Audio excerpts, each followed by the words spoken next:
Assalamualaikum warahmatullahi wabarakatuh. Anak-anakku kelas 8, bagaimana kabar kalian? Semoga selalu dalam keadaan sehat walafiat. Bertemu kembali bersama saya Ibu Munajat, mata pelajaran Ilmu Pengetahuan Sosial. Baik anak-anakku, sebelum kita memulai pembelajaran hari ini, mari bersama-sama kita membaca ayatul basmalah. Bismillahirrohmanirrohim. Materi hari ini kita masuk kepada bab 2, yaitu mengenai pengaruh perubahan interaksi terhadap kehidupan sosial dan kebangsaan. Bahasan kita mengenai mobilitas sosial.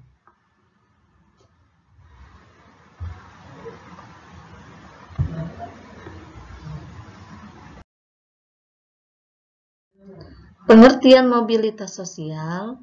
Mobilitas sosial adalah perubahan kedudukan atau status individu ataupun kelompok individu dalam masyarakat, baik secara vertikal maupun secara horizontal. Atau bisa kita lihat mobilitas berasal dari kata mobilis, bahasa Latin yang berarti bergerak atau berpindah.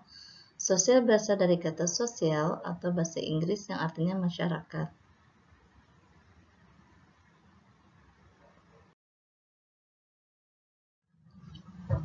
Bentuk-bentuk mobilitas sosial ada dua macam. Yang pertama, mobilitas sosial secara vertikal, dan yang kedua, mobilitas sosial secara horizontal. Mobilitas sosial secara vertikal terbagi dua, yaitu mobilitas vertikal ke atas dan yang kedua mobilitas vertikal ke bawah. Mobilitas sosial vertikal adalah perpindahan seseorang atau kelompok ke kedudukan yang lain yang tidak sederajat. Adapun bentuknya, yang pertama, mobilitas vertikal ke atas atau social climbing adalah mobilitas yang terjadi karena adanya peningkatan status seseorang atau naiknya orang-orang berstatus sosial rendah ke status sosial yang lebih tinggi. Dalam hal ini, ada contohnya yaitu menteri yang dilantik oleh presiden mengalami mobilitas sosial ke atas. Bentuk mobilitas sosial vertikal yang kedua yaitu mobilitas vertikal ke bawah.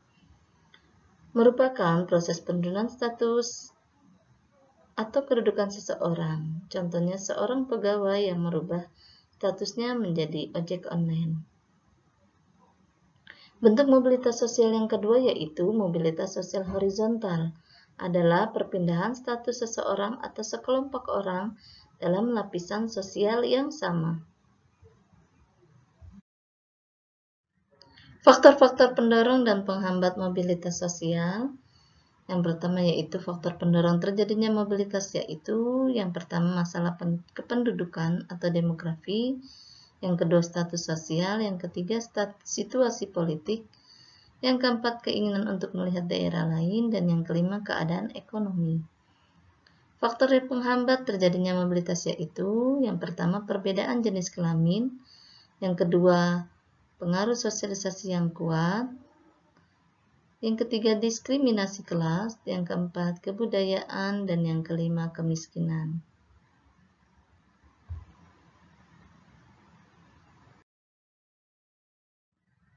Saluran-saluran mobilitas sosial. Yang pertama ada saluran mobilitas sosial melalui organisasi politik. Di situ kalian bisa lihat ada beberapa organisasi politik dari contoh gambar yang Ibu sajikan.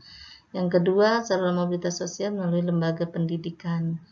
Yang ketiga, saluran mobilitas sosial melalui organisasi ekonomi. Ada contohnya World Trade Organization atau WTO, yaitu organisasi ekonomi secara internasional, dan yang kedua ada contoh Koperasi Indonesia. Dan yang ketiga ada bentuk atau saluran mobilitas sosial melalui organisasi profesi. Ada organisasi profesi keguruan atau yang disebut atau yang lebih dikenal PGRI, dan di situ juga ada contoh organisasi Ikatan Dokter Indonesia atau IDI.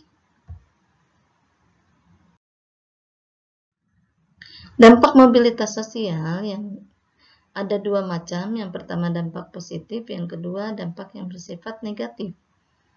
Dampak positif yang pertama yaitu mempercepat tingkat perubahan sosial masyarakat ke arah yang lebih baik.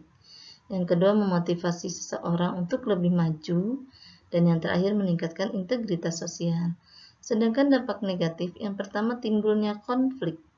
Yang kedua, berkurangnya solidaritas kelompok. Dan yang terakhir, timbulnya gangguan psikologis.